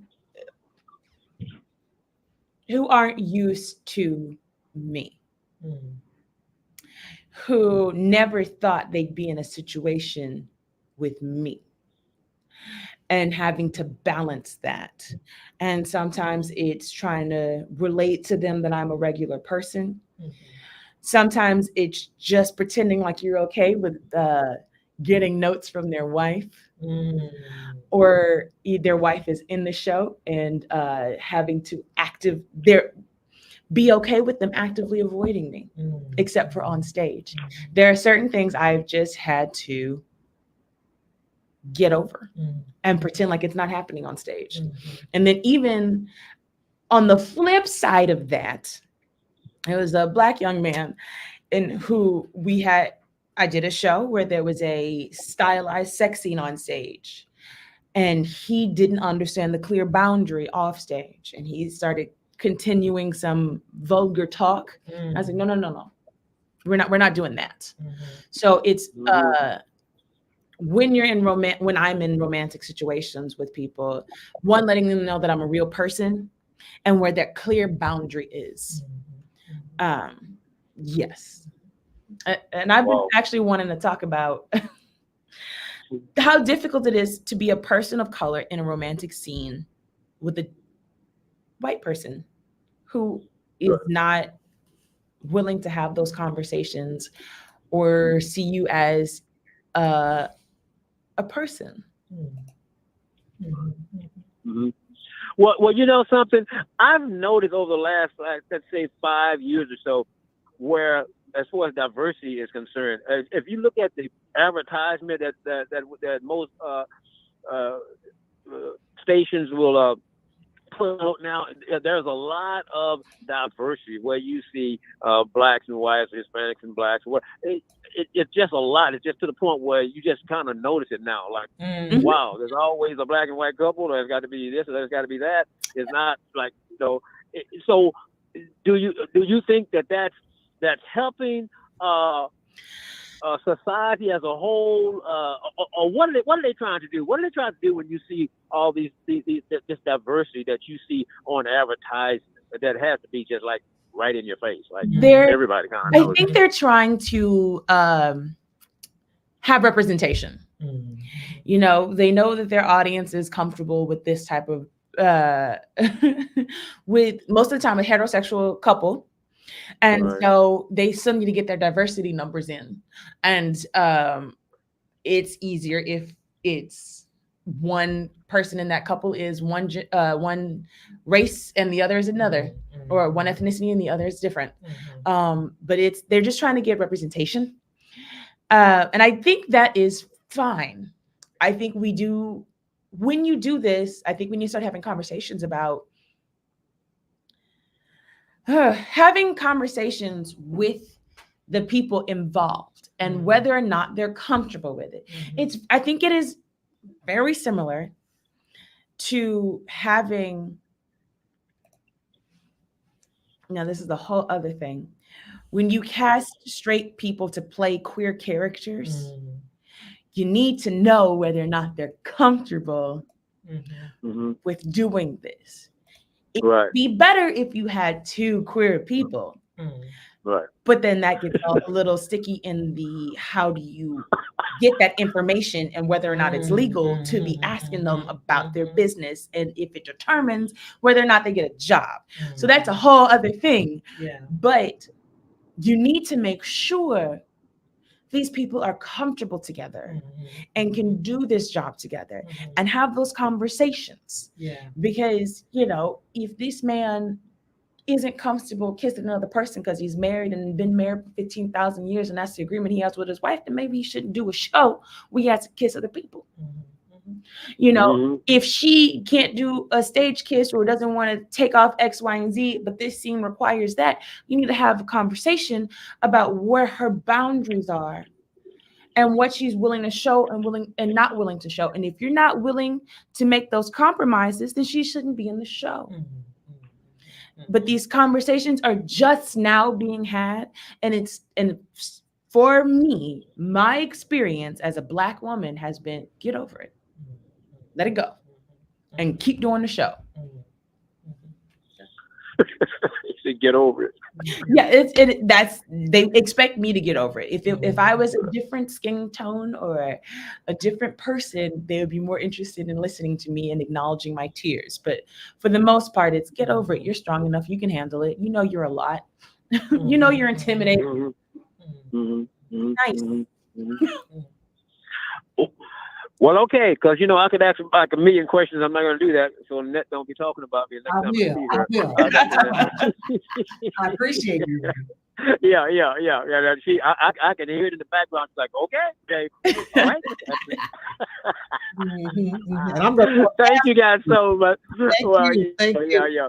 Well, yeah, no doubt about it. I love her. So there you go. Well, congratulations, and keep up the great work. And hopefully we'll get a chance to see some of your work. I hope to get a chance to look at the podcast later, so I can get some information where I can check you out and follow you and see what you got going on. All right. Thank you for calling in, sir. Thank you. Thank you. Yeah, take care. Bye. I have a quick question for Joy. Yeah. We're coming down. We have about 17 more minutes left in the show, 17 to 20 minutes left. So I don't want to take up too much time, but I have to ask this. You said earlier that you if someone offered you a role and the script was racist, you turn it down. You don't care.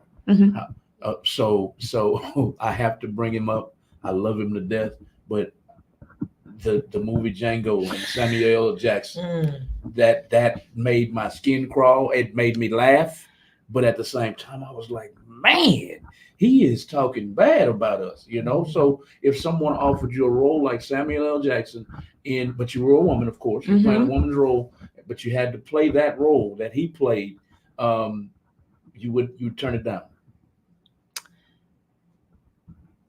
Now, me and my skin, yes.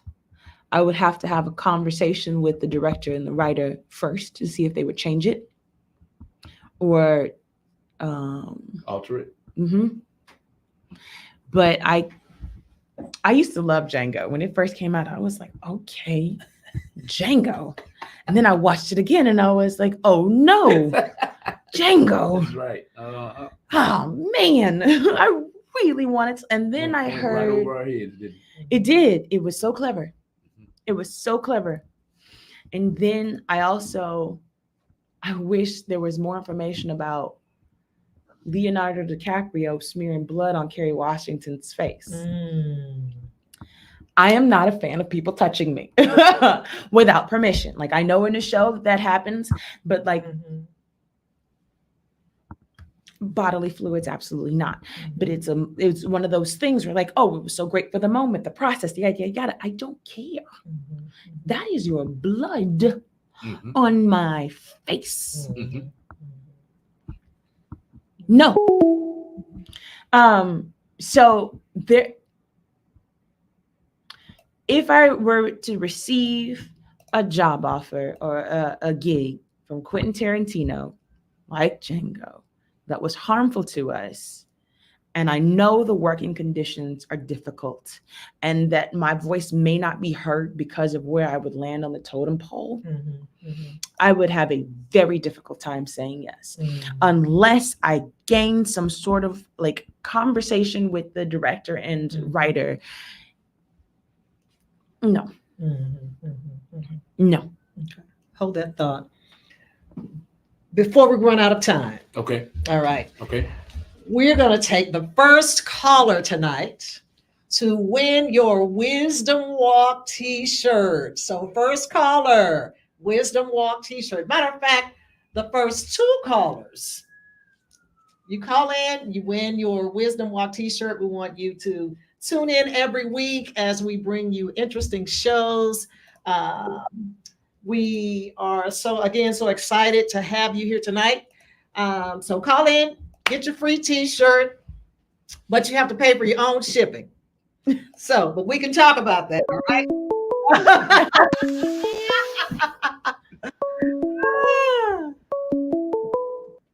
Thank you for calling the Wisdom Walk with Dr. Annette.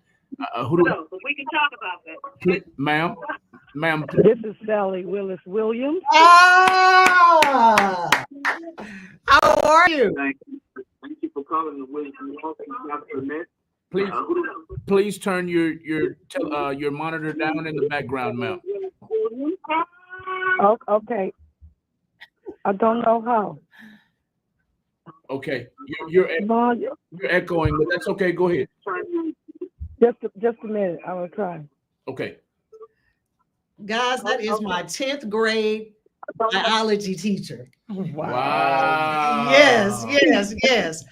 Who was I guess the director of the Afro-American Club at the high school where I attended. Wow. And so that's a whole nother story. But thank you so much. Yes, indeed. So you won yourself a t-shirt. Yes, ma'am. And I will That's just to show take it to your daughter's house. My love for you. Say it again. I said I called as quickly as I could because I just want to be able to say hello. I'm so proud of you. I love what you're doing, and I will continue watching. Thank you. Well, I'll take this to Danielle. Okay. All right then. Love you. Love you too. All right. Bye-bye. Miss Janice Johnson, Senegal, please call in now. I don't know what was going on with the Wi-Fi, but it's fixed now. Was Janice our second caller? She called in at 612. Okay. All right. We have one more t-shirt to give away. We're giving away two. Well, one now. One Wisdom Walk t-shirt from Dr. Annette Williams. The next caller wins a t-shirt, and she also has a mystery envelope. Call in at 832-560-2885.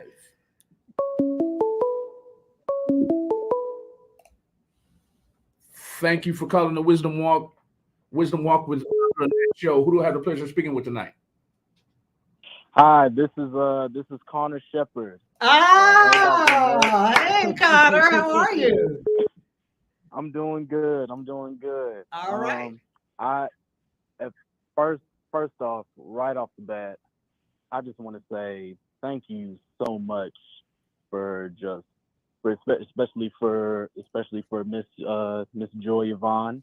I just want to say thank you for telling your story, and for me being an actor myself, I just want to say thank you for just telling everything that you've been going through, and also what you're experiencing now. It definitely has inspired me to keep going into my artistry and to just challenge myself in general. Thank you. I'm glad to have been of service. Keep pushing forward, Connor. Yeah. Thank you. All right, we have another call coming in.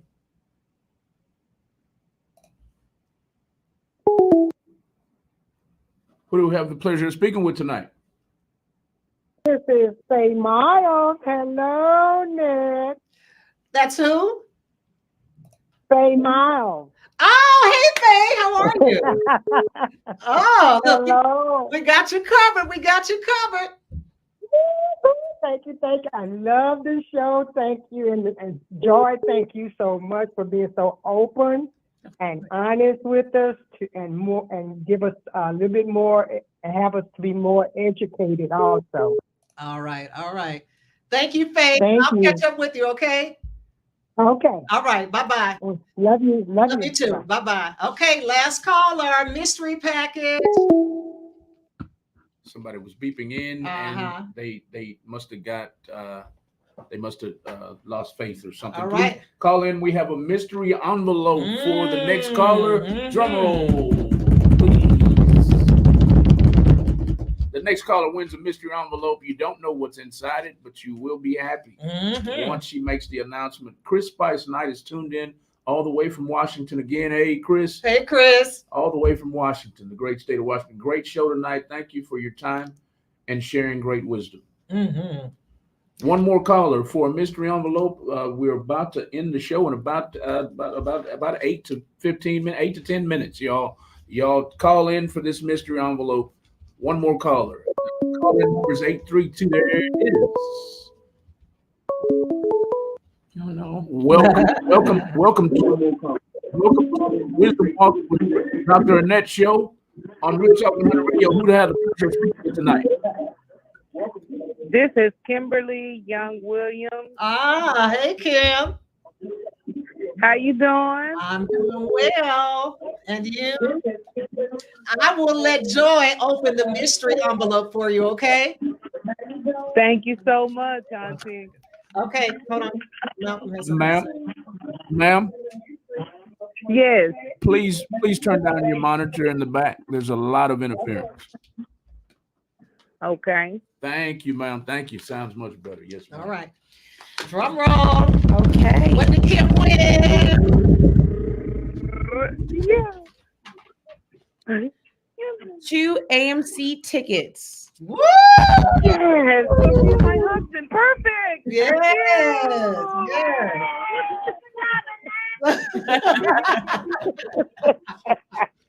All right. I have your name, Kim. I'll get those to you. All right. Thank you so much. You're Good welcome. job. We're really enjoying it. Thank y'all so much for your time. You're doing well. Thank you. We're getting close. I have a couple more questions for Joy before we dismiss. Joy, first of all, how can people, and Malcolm's going to put it on the, what is it called? Ticket taper or whatever, so that people can, stay. Yeah. So follow me. All of my social media is at Joy Yvonne Jones. That's Joy Yvonne Jones.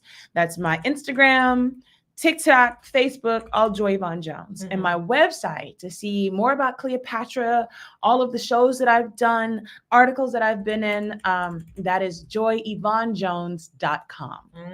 Okay, you got it? At Joy Yvonne Jones, all right? So follow her. She has some exciting things coming up. And also on my Linktree and all of my bios, you can, there's a link to my poetry book if you want some of my original works, as well as, again, links to other things that's going on with me, other performances. Awesome. So what's next for Joy? What's next?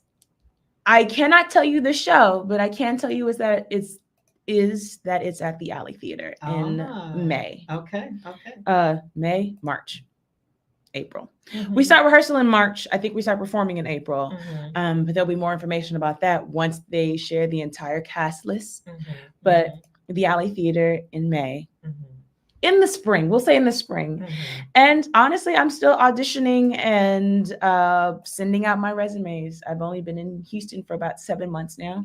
So I'm just hitting the pavement and sending out my work and seeing what comes back to me. And also sending out my audition resume and all of that all around the country. Good. To see what my adventures are open.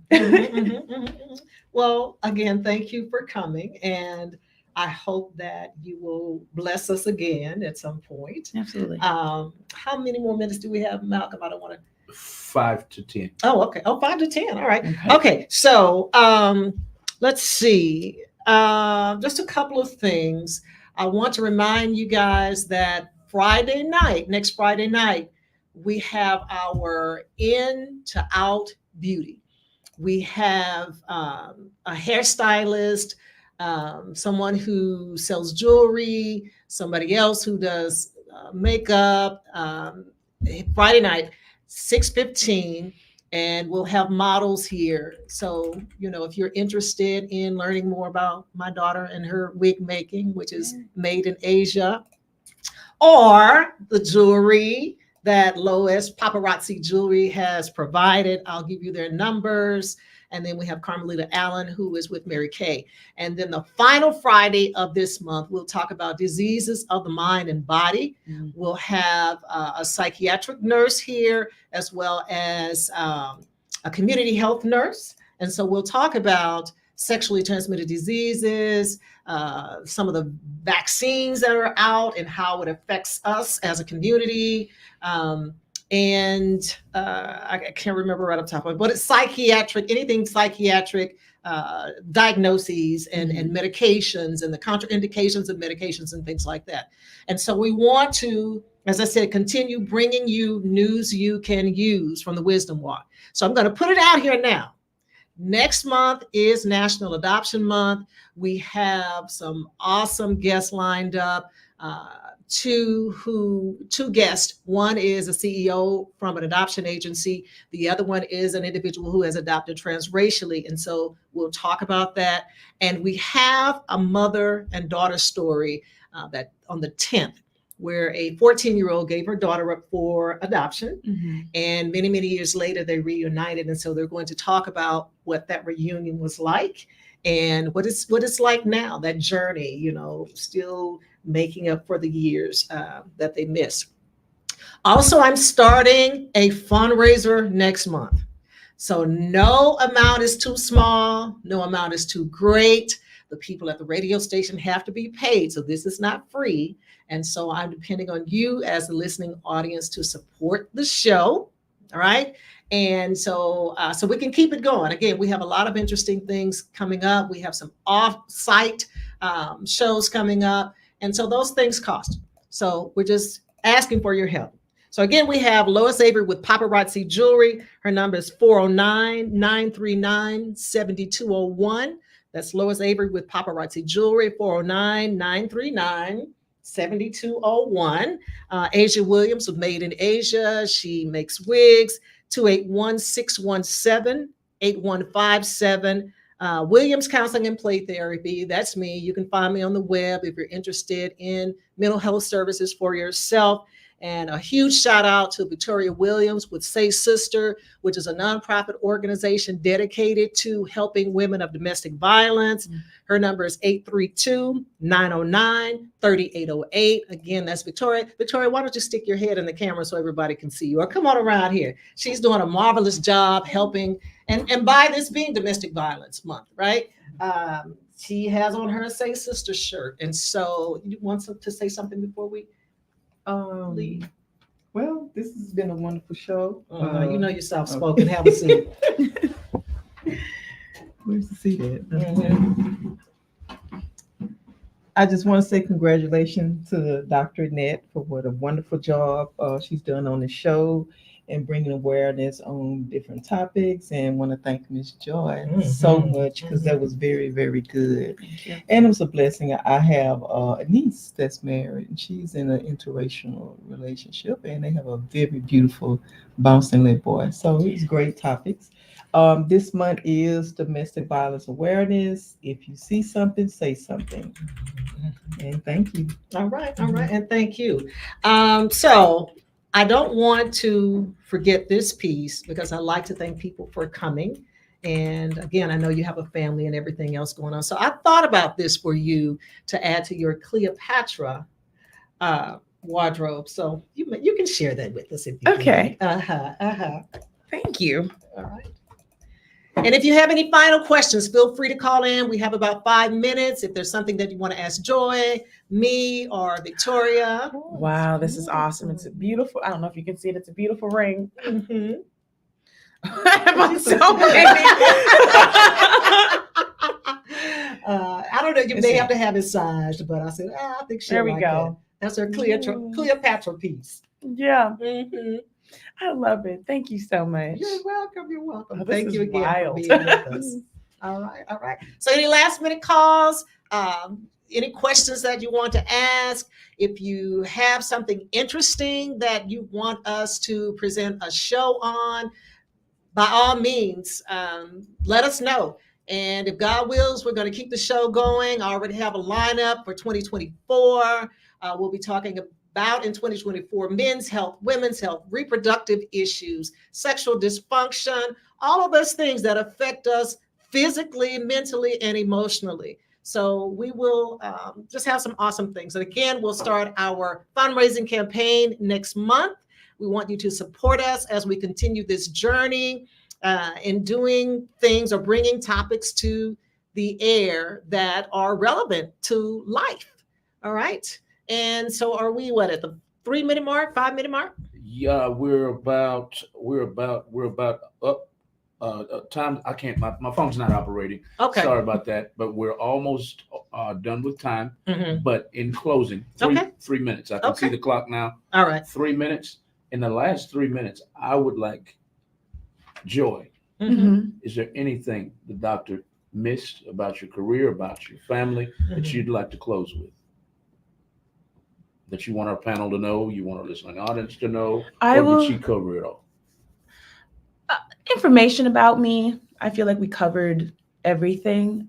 I just want to keep encouraging young actors, young artists. It is important to see yourself as an artist, because if it's just acting, if it's just to be seen, it's not going to be fulfilling enough, because this is hard. It's a lifestyle. It's a 24/7 job on top of everything else that you have going on, and you got to love it. Keep going. It's a numbers game. And if it's really your passion and your path, it'll be worth it. That's all I got. That's all you got? Yeah. Well, I got one more for you, because you were awesome. You and the doctor were awesome. So this is for y'all. I thank you.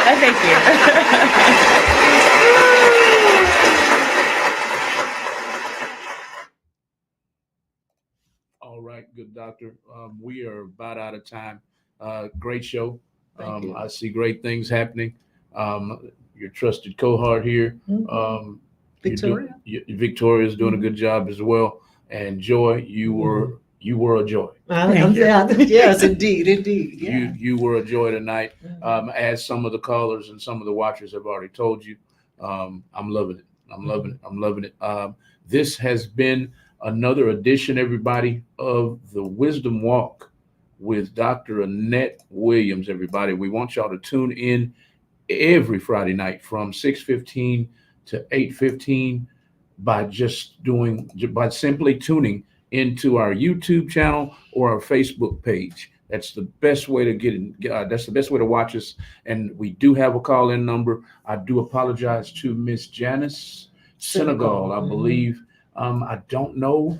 Maybe you have wink, wink, wink, wink. Maybe you have an iPhone. Maybe that's why. Maybe that's why you couldn't call in. I don't understand why some of the calls were coming in and some of them weren't. I can't explain that. I'm so sorry.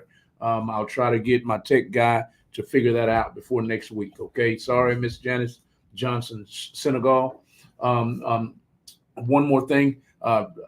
Karen Shaw Shepherd was so excited when the phone call came in. She said that was my boy. That was her son calling in. She said right there, Karen Shaw Shepherd. Oh my God, my boy. The I forgot his name. Connor. Connor was her son. She almost jumped through the screen.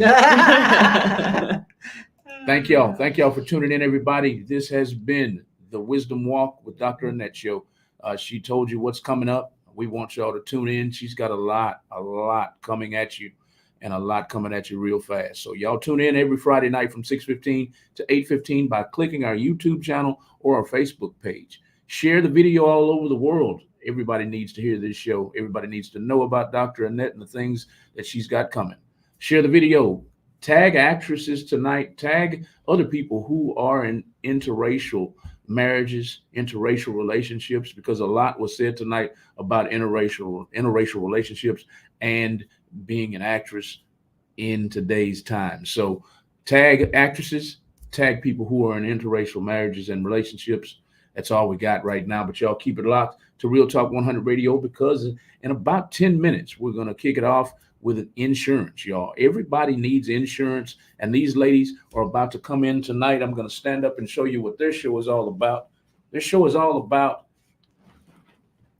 let's talk coverage over, excuse me, let's make coverage contagious. This is their shirt. This is their merchandise. They left out life insurance coverage. Let's talk life insurance coverage over cocktails. So if you've got some wine you wanna go and put in the freezer right quick, this is the time to go and do it.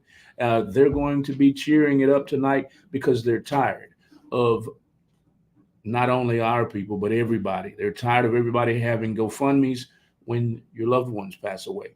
Fish fries. They think it's ridiculous, so they want to teach everybody to go and get some insurance.